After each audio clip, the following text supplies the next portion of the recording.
Since the 1930s, we've probably witnessed over 100 films in the mafia genre, and even more documentaries on the same subject. The essence of each film was different from the other, but they had one thing in common: motivation. The motivation of the protagonist to achieve success. Now, when we talk about some immigrant who has come from Italy to live the American dream, the first person that comes to our head is not this guy, but this guy. The way to reach the top of the ladder is something that these immigrants have always dreamt of. As a matter of fact, they still do. The path to success often derails these individuals in the form of lust, rage, fame, and greed. The one who crosses them all attains true power.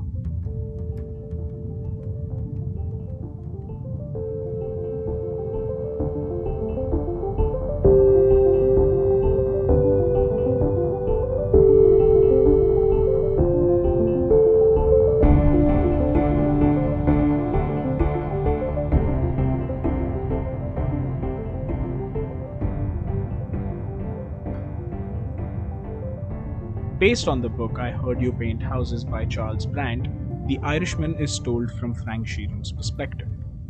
Frank is an everyday guy who works as a union truck driver under known crime boss Angelo Bruno.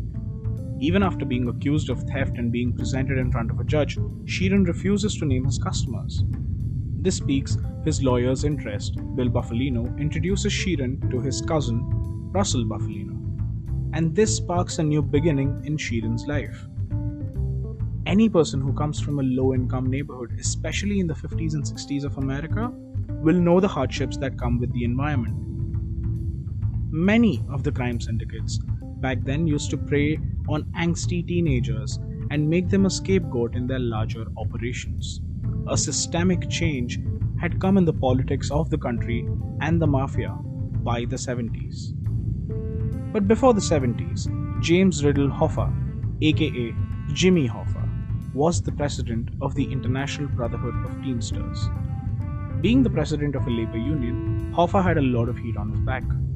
His arch-rival Anthony Provenzano, aka Tony Pro, was on the rise in the Teamsters union.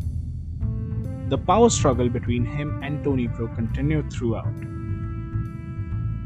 The federal government was after Hoffa because they arrested him for bribing a member of the select committee in one of the labor union cases. Hoffa was acquitted and denied all charges, but this is what led to Robert F. Kennedy, the younger brother of John F. Kennedy, to start a major investigation on Jimmy Hoffa. He then created a Get Hoffa squad and was quite persistent in his efforts. The harsh reality of the world we live in today is that one needs to get their hands dirty to reach the top. The top 1% of the world have some red in their ledger, some in the form of conspiracy theories, and the others in the form of formidable investigations. No matter where you go, your sins will follow. This philosophy catches up with Hoffa in the form of Robert F. Kennedy. In Dallas, Texas, 3 shots were fired at President Kennedy's motorcade in downtown Dallas. The first reports say that President Kennedy has been seriously wounded by this shooting. Frank Sheeran, through Russell Buffalino, meets Jimmy Hoffa. He is appointed as Hoffa's chief bodyguard. Hoffa and Sheeran develop a unique friendship over the course of the next few years. Hoffa, after the assassination of John F. Kennedy, is put behind bars. Hoffa was never a Kennedy supporter because of the history between him and Robert F. Kennedy.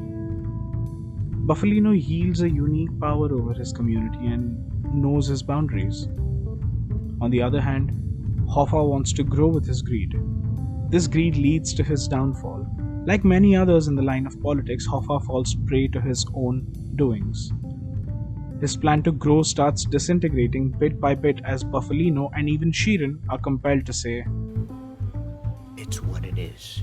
It's what it is."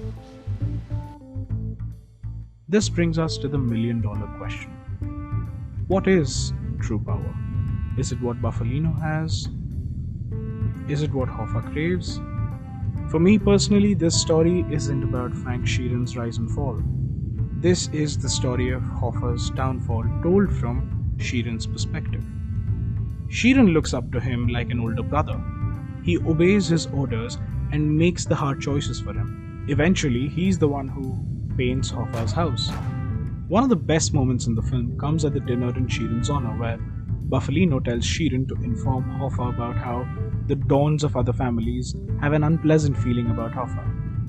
According to John C. Turner, power is provided by control of resources, and those without such resources are in the power of those who have them.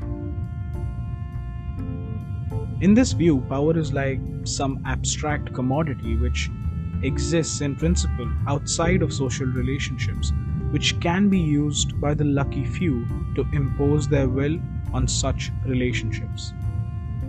True power can never be absolute, but it can always be socially constrained and granted.